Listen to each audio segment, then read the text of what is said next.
I am Ferdinand Marcos, and I am the President of the Republic of the Philippines. I stand today on behalf of 110 million Filipinos.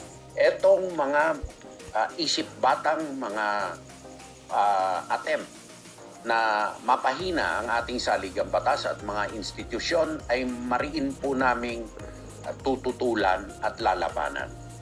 Kami po ay makikipag-ugnayan at makikipagtulungan sa lahat po ng ahensya ng gobyerno upang masugpo itong mga nasa likod nitong hindi kanais-nais at karumal-dumal na plot na ito o mga gawain na ito na at kung ito ay may kaugnayan sa mga iba't ibang mga puwersa na hindi kanais-nais.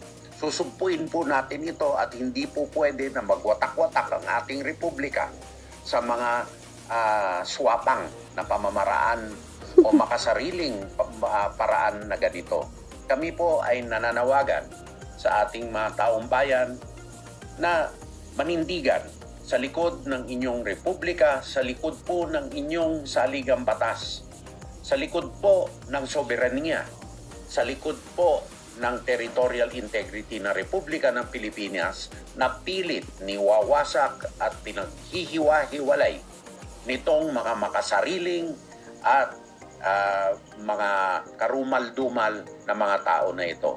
Kundinahin po natin sila at kami naman po ay gagawin po lahat upang masugpo ito. Marami pong salamat mga kababayan at mabuhay po ang Pilipinas, mabuhay ang bagong Pilipinas. Narinig nyo yung sinabi ni Secretary Gibo. Tahimik lang yan, pero sa totoo lang, kahit saan bansa pumunta ito guys, nakikita natin. Pinaglalaban niya talaga ang WPS, Ayungin Shoal, kahit saan banda sa teritoryo ng Pilipinas. Talagang pinaglalaban niya ito. See? Kaya nga maging maingat tayo talaga as in. Bagamat, alam na nila siguro kung sino yung mga taong na kayang ipagkanulo yung sariling bansa, ang sariling soberanya. Wow. Kaya maging maingat tayo sa darating na mga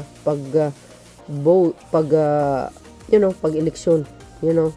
Alam niyo si Secretary Gibo, parang childhood friend ni ni Pangulong Marcos Jr. Ang pagkakaalam ko guys, correct me if I'm wrong, kaya nga kinuha niya bilang DND secretary. So pag ito in my own lang sa part ko lang pag si PPBM at itayo ang kanyang kamay para sa 2028, palagay ko mananalo to mga kababayan.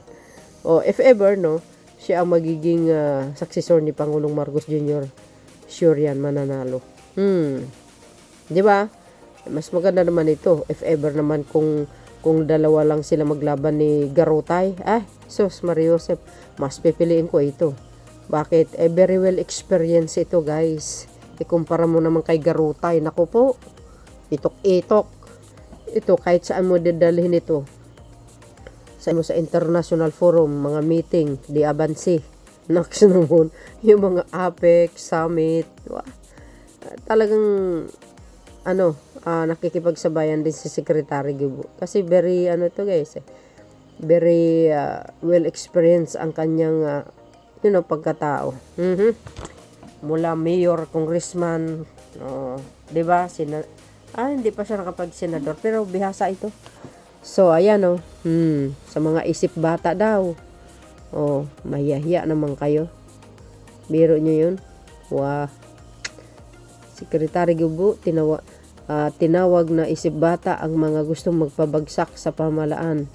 Ayan yan. Diba? Alam nyo naman kung sino mga yan. Ang lakas loob nila magsabi, BBM resign, BBM resign. Ang kakapal talaga ng mga apog nila, diba? Di lang nahiya. Tapos iluklok nila yung walang kakwenta-kwenta. Kakahiya talaga day. Sobrang kakahiya. Di ba? So, tingnan nyo guys dito ang mga nagko-comment. Sabi dyan, oh. Tama ka dyan, sir. Unahin po natin, sir, si Marcolita, Ruben Padilla. They are internal threat. It's easy to remove. Yes. Yes. Nako. Nako, kayo na pong balang magkomento dyan, ng mga kababayan.